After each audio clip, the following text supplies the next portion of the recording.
Welcome to the Organizedpreneur Podcast, the ultimate podcast for female entrepreneurs looking to supercharge their business. I'm Eldrima Harper, host of the Organizedpreneur Podcast. I'm also a business organizing strategist and coach, where I specialize in helping solopreneurs, freelance professionals, and service-based providers. This is to ignite, build, and transform your business dreams into reality. If you're feeling overwhelmed, struggling to manage clients and tasks, and worried about things slipping through the cracks, you're in the right place. With my signature framework, not only are you able to get your time back and get on track, but also turn your passion and hard work into a sustainable and profitable venture. In fact, my most recent client launched a six-figure business in less than a year. And that's because I bring clarity, focus, and a proven roadmap to help you unlock your true potential. And this starts with the 3 pillars of efficiency. Number 1, organize your mental, physical, and digital space for success. Number 2, optimize your time for clarity and effectiveness. And then number 3, systemize your operations for sustainability. With those 3 pillars, you can now monetize and turn your passion and hard work into a sustainable and profitable venture. All right, everyone, welcome to the Organizedpreneur Podcast. This is the ultimate podcast for female entrepreneurs looking to supercharge their life and their business. I'm your host, Eldrima Harper. I'm also a business organizing strategist and coach, and I am super excited about today because I get to talk to my friend Maz, who is joining me all the way from the UK. And so I am very, very excited about this because she traveled virtually from afar. So I'm super excited about talking to Maz today. And because she is a well-being coach and speaker. And so I've known Maz we met virtually. And so, cause she's been attending our networking events. So I feel like I really, know her very well. Like if I saw her on the street, I'd be like, hey, Maz. And so, but I'm very excited. Thank you so much for joining me today, Maz. Welcome to the show. How are you today? Oh, I'm fine. I do you know what? I really appreciate this opportunity, and I am still in awe. I think it's amazing that we can do this. Who would have known a few years ago that I'm here in London connecting with you, across the pond. So yeah, it's the power of technology, and yeah, it's amazing. Absolutely. Absolutely. Well, I appreciate you, taking time out of your day and preparing, as we've already talked about our preparation process for the show. So Maz, for the sake of the listeners who may not know you, why don't you go ahead and introduce yourself and just share a little bit about what you do? Okay, so I essentially wear many hats, but in terms of business, I am a mental well-being coach. So that's my business. I also I'm a qualified adult social worker, so that's where that came from. And I provide services mainly via one-to-one coaching and also sometimes group coaching for professional women primarily, although I have many different clients, but professional women who are typically in a caregiving capacity. So they may be nurses, sometimes they may even be stay-at-home moms, or more recently, I've had some ministers of religion. So if you're giving care in any capacity, that is what I help them to maintain their well-being and get the self-care that they need. So some other just more personal things that, I, as you said, I'm based in the UK. I tend to work virtually, and the pandemic was good for that because that's when the business was birthed. And I'm also a mother, a mother to a teenage girl who's driving me crazy at the moment. And I wear many other hats. I'm also a comedian. I do lots of other things that help me to create the holistic lifestyle that I desire. I love it. Thank you so much. Maz, I don't think I knew that you were a mother. I don't think we've ever talked about that on the at the networking event. Yeah, I think maybe we tend to, well, I tend to compartmentalize. So yeah, when we're in the business network, it just That's true. never seems to come up, you know. Yeah. Maybe that's my escape. I'm Yeah. trying to forget her. Yeah, you know how those teenage girls is our dreamer. They be causing stress and things. Yeah. Well, yeah. So yeah. Well, awesome. Yeah. I didn't know that when you said that. I was like, I don't think we've ever talked about that as many times as we, just kind of hung out even after, the networking event. But awesome. Yes. So teenager, huh? Yeah. I bet that's a nice challenge. It's a challenge for my own mental well-being. Yes, it is. Yes, indeed. Oh my goodness. So you've already described primarily, the type of clients that you work with. So, I mean, and I know I've actually been a caregiver. I'm not a caregiver now, but I know a lot of caregivers. What are some of the things that you see that they struggle with? Yeah, there's so many, but it tends to be, and a lot of my clients, I forgot to say, they're Christian Yes. women, Hmm. and so there are certain nuances but generally, what I see is, yeah, a lack of um, boundaries is the primary thing. Hence, that can lead to burnout.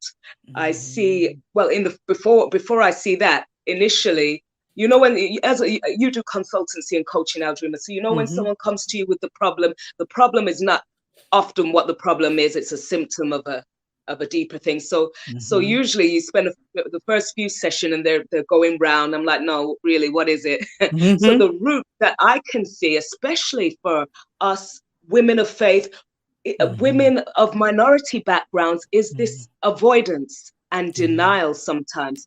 Ooh. So yeah, it's prevalent, and I'm like, what? Why do we do this? Why do we punish ourselves? It's like a form of self-flagellation. It's like it's almost as if we think we have to suffer because that is the path. So we are self-sacrificing naturally as Yes. women. So of course, whether you're a mother or not, we put people before us. Whether we have people round to our homes, we're cooking, running around, and that has its place. But often, what happens with the women I see, it comes at the expense of their own. And I say mental health primarily, physical health as well, and financial that can affect it. But it starts in the mind, and yeah, it's really it's not a good thing to see. So in Yeah. terms of our mental health, just to clarify the context, Hmm. I'm not talking about mental illness. So people, when I say that, people say, well, I'm not mentally ill. No, what I'm saying is that we all have mental health, just like you have physical health. Sometimes Hmm. you might have flu, Aldrima. Hmm. It doesn't mean you're defective just because you're having an off day or whatever. You Right. need time to restore your health. So similarly with our minds, which is the Hmm. one we neglect, especially as Christian women, by the way. Yeah. Christian women are notorious for this in terms of denying, because we spiritualize everything. We say we just pray it away. I just pray. I was like, that's good, but if you had a broken leg or you have diabetes, are you just gonna pray and not take your medication? You're not gonna go and see the doctor. So we Hmm. need to learn to take appropriate action, just like we do with our cars. You don't let Yeah. the car run out of gas or oil or whatever. So yeah. Hmm. Yeah. I mean, you described so many things that I've seen, and even as I said, I had been a caregiver. I was a caregiver at a very early age. My parents who raised me, like about in junior high, I began being a caregiver, and so I didn't really know how, how to work boundaries, work that out. I didn't know what were safe boundaries. I didn't even understand, any of that. In fact, I'm just learning, maybe in the past 5 or 6 years, how to have healthy boundaries. And but you're so right about, sacrificing so much of your life, and a lot of times being made to feel guilty if you don't. Yes. I mean, and it's like, and I don't know, and here recently, like, my niece is she just recently, well, she's not a caregiver anymore because my sister passed away, which is, her mother, back about 3 months ago. And but she had been a caregiver since she was like 19, and she was a caregiver for her mother, her grandmother, her great grandmother. And I mean, it was like, when she and I talked about it, it was like 4 people she had been a caregiver for. Mm. And so she's just finding herself. She's got, children and things like that, but she's just kind of finding herself. And it's a huge adjustment in terms of, particularly if you have done it for a long time and your identity is wrapped up in doing that. Do you find that to be a lot of the case? Yes, yes, Yeah, so much. Even for myself, and that's why I recognize it. And if that's all you've ever known, and that's what's expected, then that's what you do. We yeah, carry on certain traditions. My family are from we're from the Caribbean. I have Jamaican parents, and that is sometimes. And I know you talked previously on other podcasts about legacies and things, and some of the legacies that are left for us are not healthy ones. So it's again tied up in this notion of, well, we had to suffer, therefore you suffer. And it's just what yeah, we do. And I'm not saying you shouldn't. Of course, you should look after your loved ones. Yes, that's what we do. But there's something about um, martyrdom. It's yes, almost like, because if you're going to do it, have you noticed whenever we do something against our will, and it might be the right thing to do, but you can get resentful because it's wearing on you. You're yeah, tired. You want to do other things. So yeah, and that's what happens. You maybe you can't delegate. yeah, So that's what I do see that, as I say, it's a prevalence. I don't know about other communities, but what I can tell you in terms of our those of us from the African diaspora yes, is that we this is something that, and I've tried to pray about this and wonder what is it about us that keeps us with these ingrained shackles, because yes, it could yes, sometimes be like a modern day slavery that we just perpetuate. And um and, and and some of it does come from old colonial legacies, but I think that we are hardworking, we do all of that, and it's almost as if we do not have.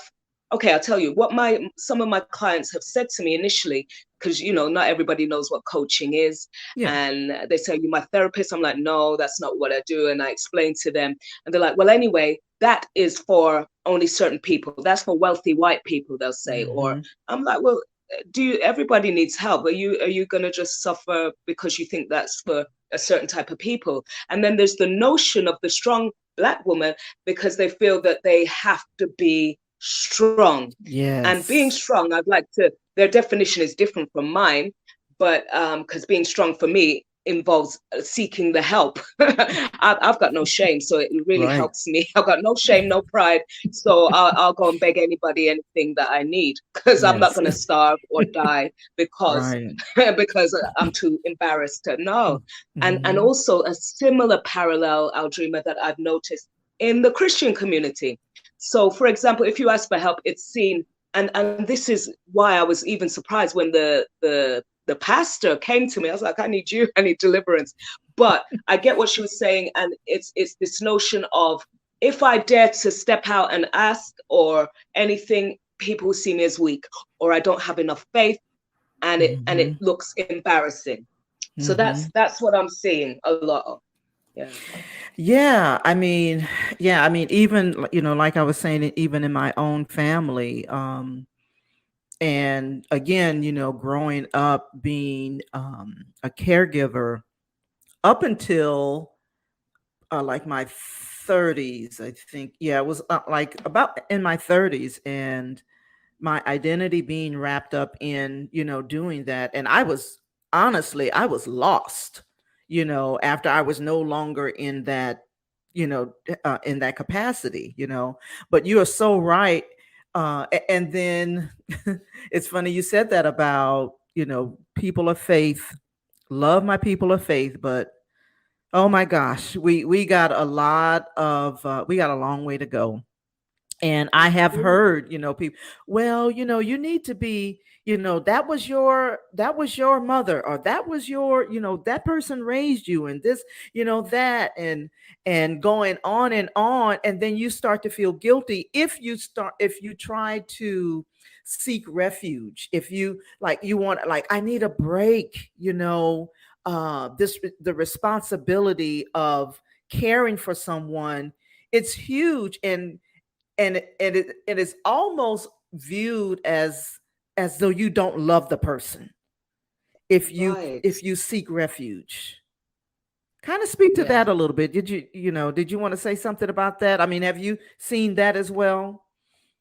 I've seen it, and that's why people come to me. I also work for an organization and do separate Christian coaching. That's aside Mm-hmm. from my own, but people come on there anonymously.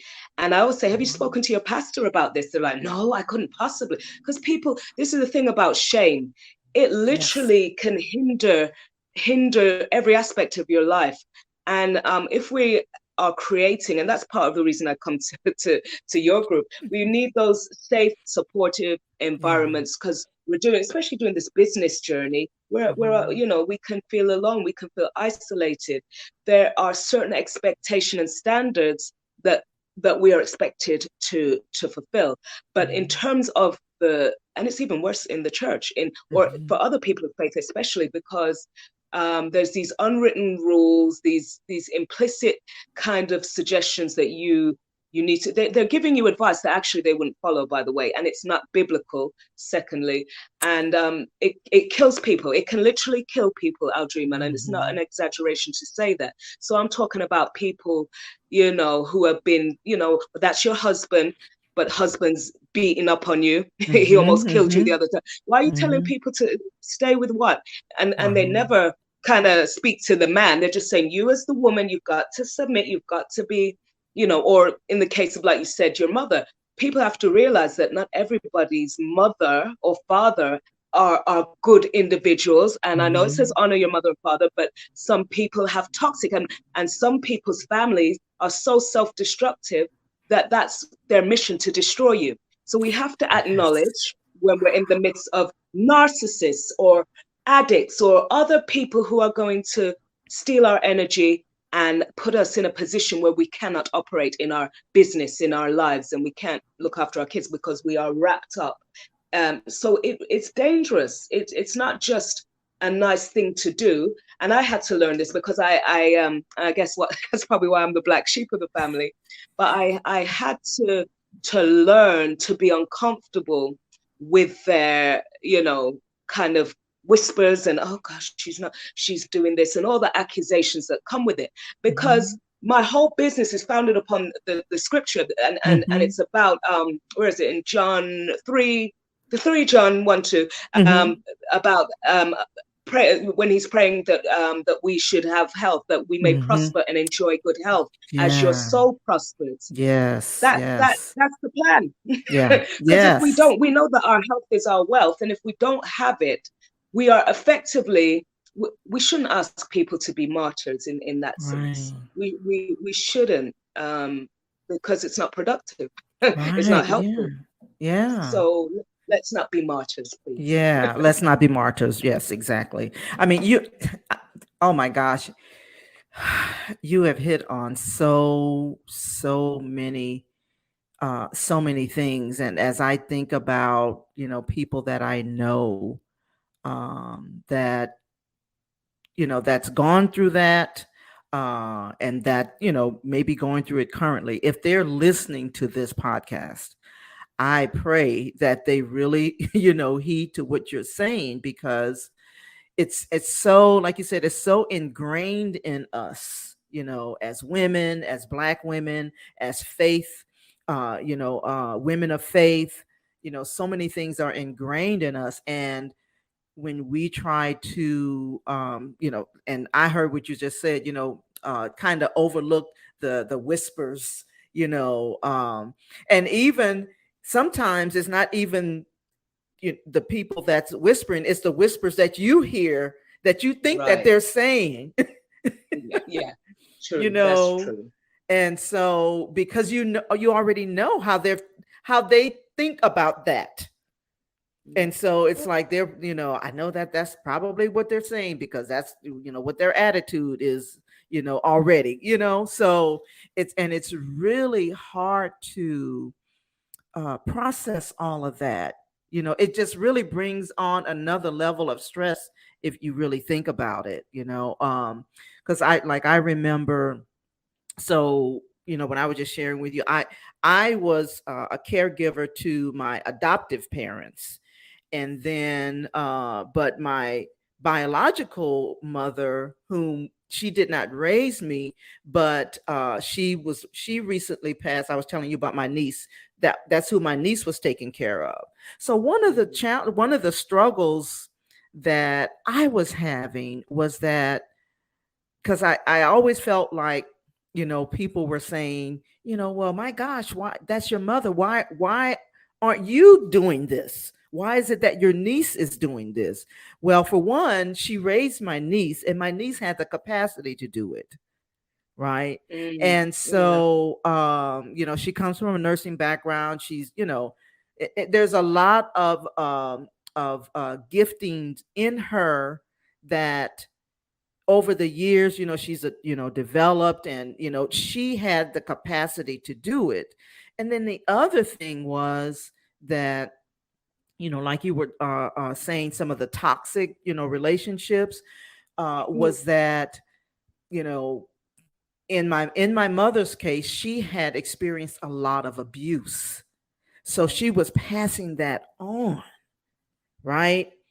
And so in our relationship, I didn't know we were going to go here. I guess that's why you're the coach, and the it's like, okay, Mm, I feel comfortable talking to you about this. But a lot of that, when those things are passed on, and we had to actually deal with that, which we had not ever dealt with it before. My mother and I's relationship, we hadn't dealt with that before. So during the time as her health began to decline, and she needed, more care and things like that. And so, we had a conversation. I was like, I love you, but I'm not going to let you talk to me that way. This is, this is not how I want us to engage. right.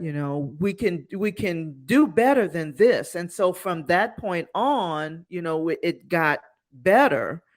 Now Mm, she still talked to my other siblings the way, but that was because they didn't address it, but I did, because my adoptive parents who raised me, I wasn't used to that. They didn't talk that way, to me. It was a very loving and caring, and it's not that my mother didn't care, but she there was a lot of things that she did not know.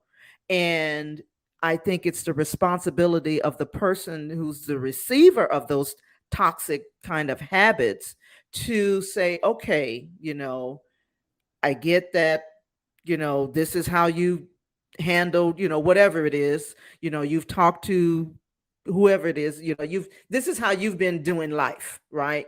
But mm, from this point on, if we're to have a healthy relationship, we're going to have to establish some boundaries. We're going to have a come to Jesus conversation. And it doesn't have to be ugly either, right. And so we did, and we were able to, come to an agreement in terms of how we were going to engage with each other. Because the thing that I learned was that, you know, just because a person didn't know how to do better, or they were in a certain environment, does not give them permission to do that to me.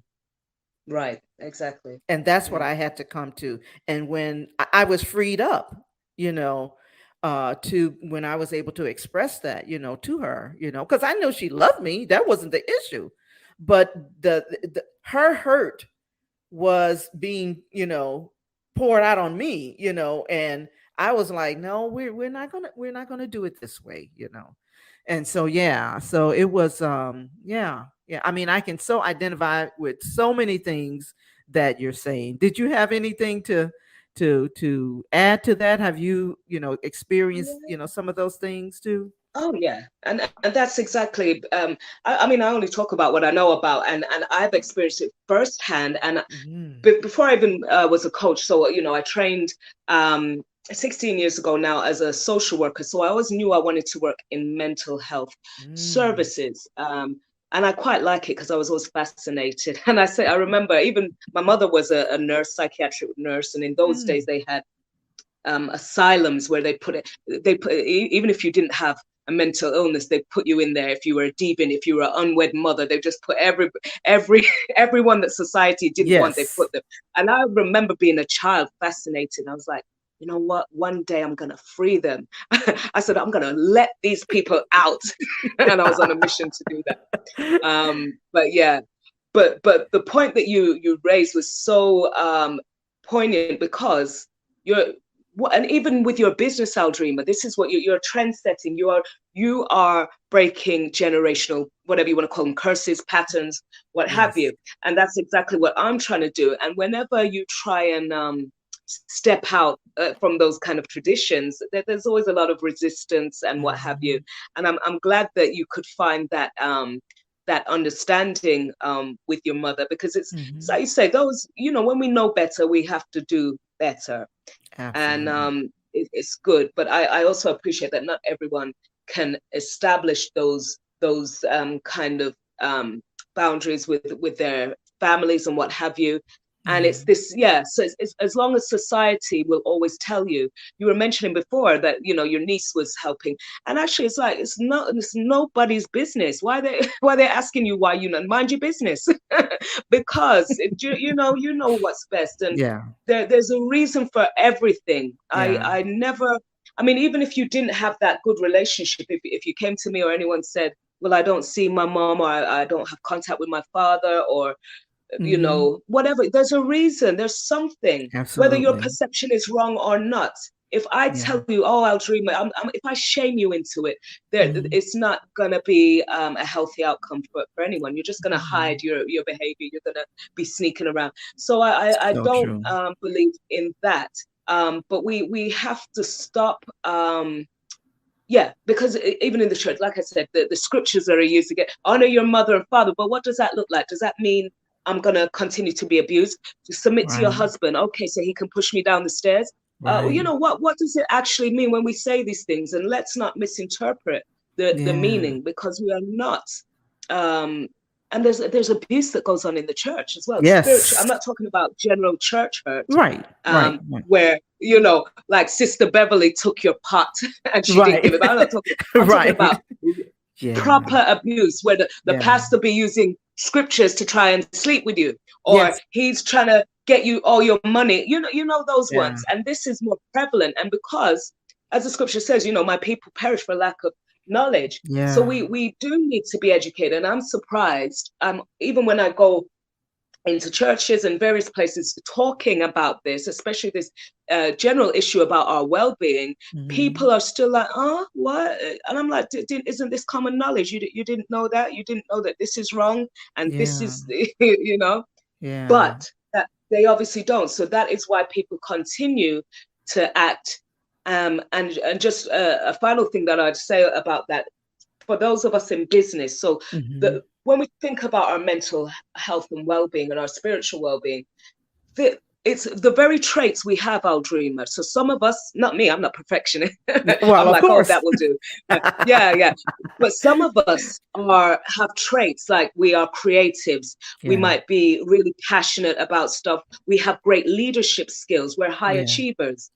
And it's Mm-hmm. those very skills that make us susceptible to poor mental health and well-being. Yeah. Because when in the beginning stage, you're just starting the business, and we're living in a society anyway that promotes that hustle culture. So Mm-hmm. we feel the need. We push ourselves, and I'm not saying that's wrong. There's a place for that, but Mm-hmm. not when you're compromising your own health. When you are verging on burnout, as Mm-hmm. you cannot pour from an empty vessel. So we Yes. have to be careful. And that's why I keep saying everything starts in the mind. We Yeah. have to be aware of like you said, it's a mindset thing. Your Mm-hmm. body actually will even tell you, give you signal when you're pushing yourself too hard, or you know, your body's telling you. Mm-hmm. It's telling Yes. you. And if you can't function, how are you going to run a business if you laid up in bed because you're severely depressed, or your just body is fatigued? Yeah. And it didn't need to be that way, because if you were more aware, you could have managed that. You could have managed the resources that you had. So Yes. that's all. It's just about awareness, really. Yeah. So you said that, so you speak at different churches and things like that too? Yeah, occasionally, not to the, Occasionally? they don't invite me back I was after a while. that was my But next question. no, just I mean, not necessarily on a professional, but just like when it's mental health awareness, or if they always get me, if there's someone who they think is bizarre or deviant, it's like, oh, Maz, can you speak to them? I'm like, why me? Why I gotta go and speak to them? But yeah, and it's because people feel uncomfortable. Yeah. They feel it's still taboo, and they're like, oh gosh, she's a bit, so Mhm. yeah, all of that stuff that Yeah. goes on. Have you found that once since COVID that this, mental wellness, mental well-being became a little bit more prevalent? Have you found that to have been the case or not? I'll tell you the truth. It's been happening for for decades and Yeah. decades. We're just taking notice now. It's a trending Yeah. topic. We got people like Prince Harry today, and it's almost become a badge of honor with some people. So, some people want to come in. Oh yeah, So you hear people say, "I'm a bit bipolar." I'm like, no, you're not. Stop saying that. Yeah. People just because it's fashionable. But for many years we've been struggling with when we think about during the war, our armed forces. Yeah. How many of them came back? When you go through Yes. certain types of trauma, and Yes. it's like, Yes. what's that saying? What unresolved trauma? Yeah, what is not solved gets transferred. I've forgotten who says that, but it's Mhm. true, and it speaks to the Yeah. generational patterns, because we know that it's things like, even me growing up in the Jamaican household, even living out there in Jamaica as a child, it was very much a case of, and children should be seen and not heard. Don't Yes. just don't speak, don't cry, don't. I even got told don't smile. If you smile, people will think you're weak. All this Oh, kind of nonsense, wow. and money Yeah. mindset. Yeah. We don't talk about money. That money, I have no money. You should have no money, and you shouldn't want nice things. Imagine. So it took me years to unlearn all the nonsense. And Wow. even now, some of those family members still. I'm like, have you hurt yourself? Are you okay? That's Right. ridiculous. What you're Yeah. saying is ridiculous. But of course, Wow. like you said, Aldrima, at the time we don't know that. Yeah. It's just how we've been raised, and it's the environment. We see people suffering, and we think, well, that's the path for me. Right. And I'm actually saying no. I Right. say no more of that. Thank you very much. If I'm going to suffer, it's not going to be because of you Right. or any other Exactly. this nonsense. Yeah, I got to Yeah. suffer for something else, having a good time. Yeah. But no, but in answer to your question, it's come out more. So it's always been there. And like you say, the pandemic, what that did was just bring it to the surface. Yeah. It made us rethink, because even us in business, when our identity is attached to what we do, when you go to a dinner party or something, someone says, "Oh, what do you do?" Yeah. We think that the thing we do is us, and it's not. Um, it's you're not just a mother, you're not just a business owner, you're Yes. not just any of these things. So that Yeah. is why when we were locked down for all that time, we begin to question. Some of us were having existential crisis, and we start to think, who Yes. am I? oh my gosh, what have I got to show for my life?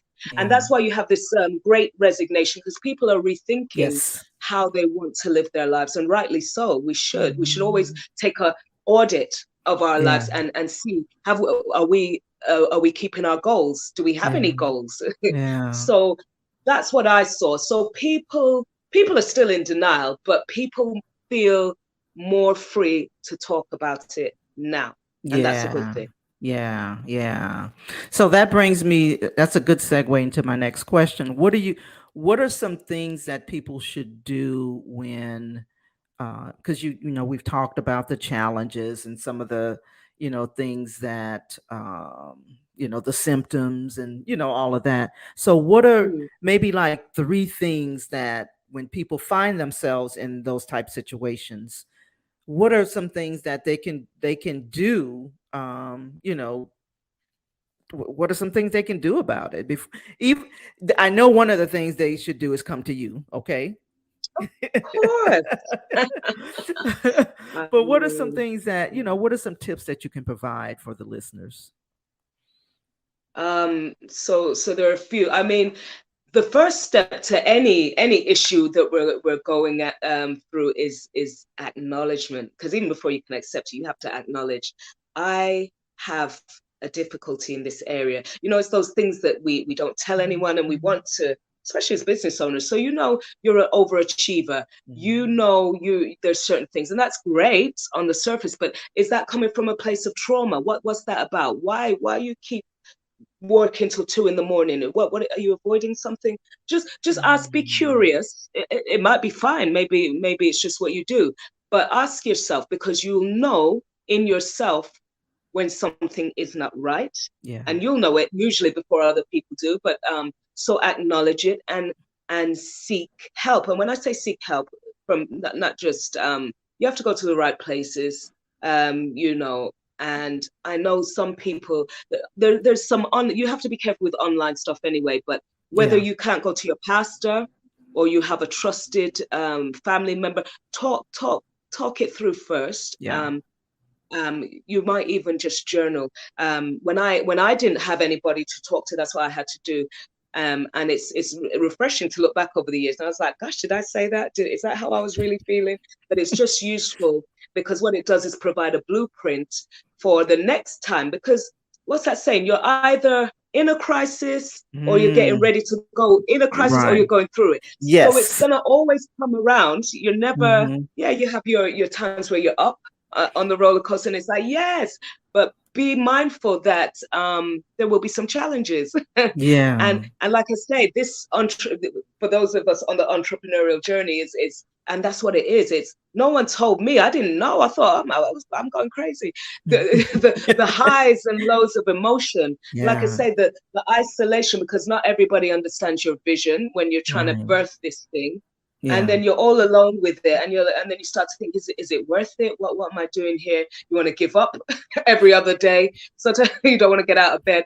But yeah, it's just having, and that leads me on to the second point, having that safe community. You Yeah. provide some of those spaces, Yeah. Aldrima, which is excellent. Hence why, how long has it been? Nearly over 3 years anyway. Yeah. I've been coming, and I Yeah. never.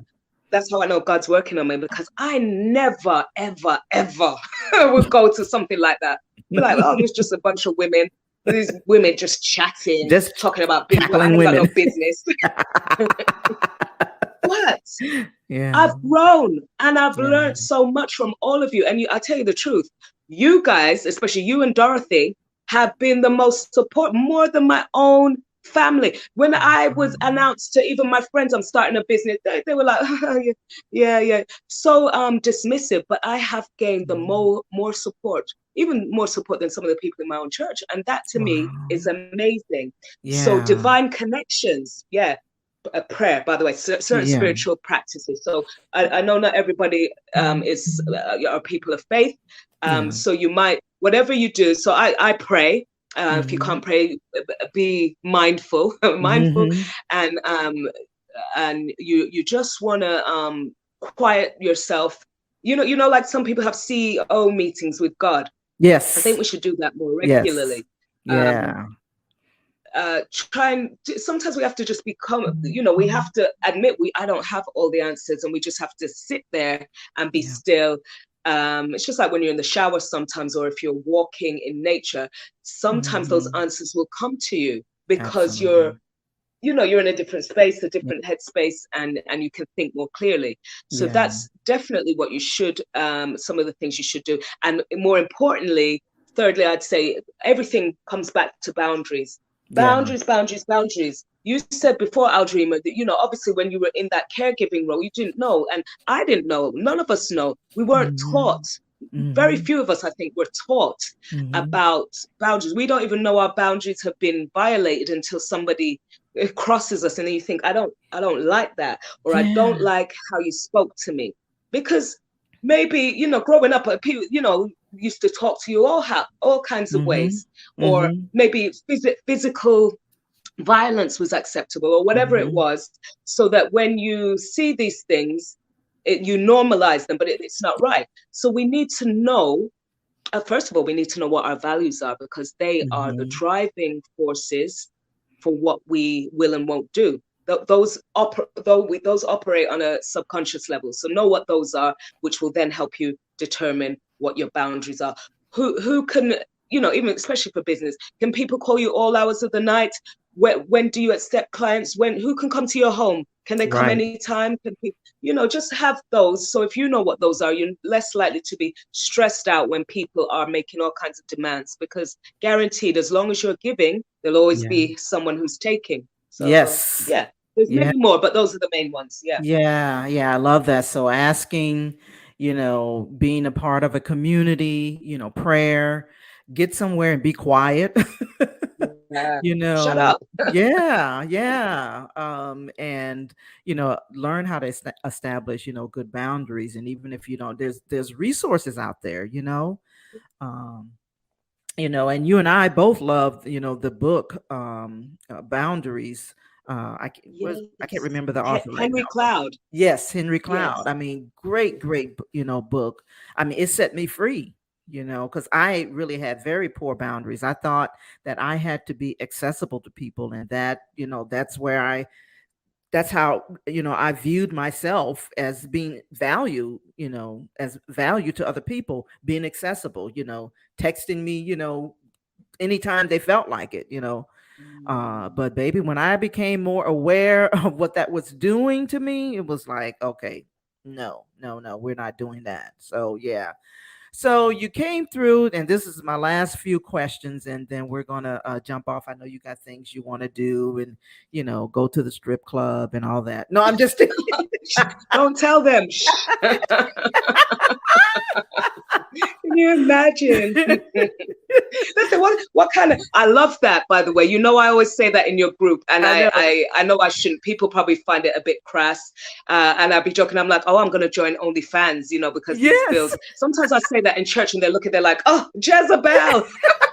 But I love it. I love that reaction, because that Yeah. lets me know a few things about you. But yeah, it's cool. Absolutely. Absolutely. So I know that you come through. I can't remember which decluttering challenge you joined. I know it was one of them. And you have heard me talk about, decluttering and things like that. So what are, some things that you were able to take away that you can implement, in your business, or either you implemented it or you thought, okay, well, that's pretty good. What were some things that you took away when you came through the challenge? Oh, there's a few, but just even generally on a practical level, the when you organize your space, even before I came on here, and I'm thinking, Aldrima's not in your house. Why are you cleaning the house, going over it more? But we know that the environment, when we have a clear environment, and what have you, it helps my mind. It Yeah. helps me sleep better when there isn't clutter. And it's the same thing, yeah, mentally, because our environment impacts upon that.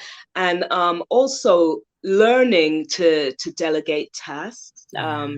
is something I'm getting better at, that because as women, sometimes we think, oh, if you want a job doing, get it done yourself. But actually, we don't need to micromanage people. We don't need to, let people, give them some responsibility as well, whether that's Mhm. your kids in your home or your staff, and what have you. And then the other thing in terms of like, yeah, just I make a lot of like to-do lists and what have you.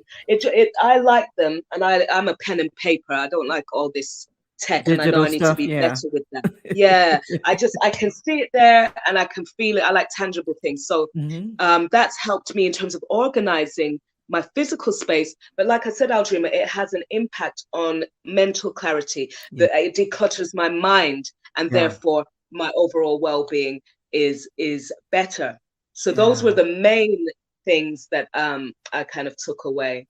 Awesome, awesome. Yeah. So I know you have a podcast. Tell us about your podcast. Okay, well, it's of course not as good as yours, but Oh. uh, stop it. But yeah, essentially, it's how long have I been running it? The last year. It's called Kintsugi Queens, so it's primarily for women, and it's just really about self-development and what have you. We discuss topics like self-acceptance. There's bits on business. Um, just my own reflections, well-being, all of those kind of things, aspects of faith. I mean, feel free to have a listen. But the concept of kintsugi, just for those who is thinking, why? Yeah, it's a Japanese term, and it's just basically about, in the pottery, if you have an object and it's broken, they put it back together with a golden kind of substance. So the item becomes new, it's repaired, and its value is more than it originally was. And that's just like us. So for those of us women who feel like, oh, I've had a hard life and I've been broken and I've been down and out, no, you can start a new chapter. You can rewrite your story because you are still worthy and you're still valuable. So that's why it's Mm. called Kintsugi Queens. Yeah. I love that. I love that. And we're definitely going to put all of that, in the show notes. What's the best way to reach you? Is it on the podcast or is your site? What is it? I would say the podcast, because my website is under construction. But Okay. for those, feel free to come on the podcast, or I'm on LinkedIn, Maz Alexander. I don't so much use Facebook or Instagram, but if it's Maz Transformational Coaching. If you did want to find me there, so Yeah, thank you. yeah. We'll definitely put the links to that in the show notes. Well, Maz, I know I've been calling you Maz. I know it's Maz, but Maz sounds really Yeah, cool. So, it's and you've been okay with letting us call you Maz. call me what you want. That's fine. Yeah, And it's so, it's the ones in the South. They say it differently, and I know like some of the like others, like some New Yorkers, they'll say it different. But I respond to most things. That's fine. the topic itself cannot be covered in one podcast. So, Mm. but so I may have to have you back on for part two. Yeah, if you behave yourself, of course. Okay, Yes. I'll see. I'll try. Yes. Well, again, thank you so much for being on the show. So, those of you who are listening to this podcast, make sure that you connect with her. All of the information will be in the show notes. Um, Check out her Maz's podcast, connect with her on LinkedIn, and she's going to bless you for sure. So, with that said, we're going to say goodbye. Any last thoughts that you wanted to share, Maz, or what? I just want to encourage everyone, please do not suffer in silence. Mm, Please do not, talk to somebody. You're not alone. That's yeah. it. Love it, love it, love it. Thank you so much. Start by listening and subscribing to the podcast. Simply go to organizedpreneurpodcast.com. And also check out the freebies available, including a free training at theorganizedpreneur.com. So you ready? Let's go.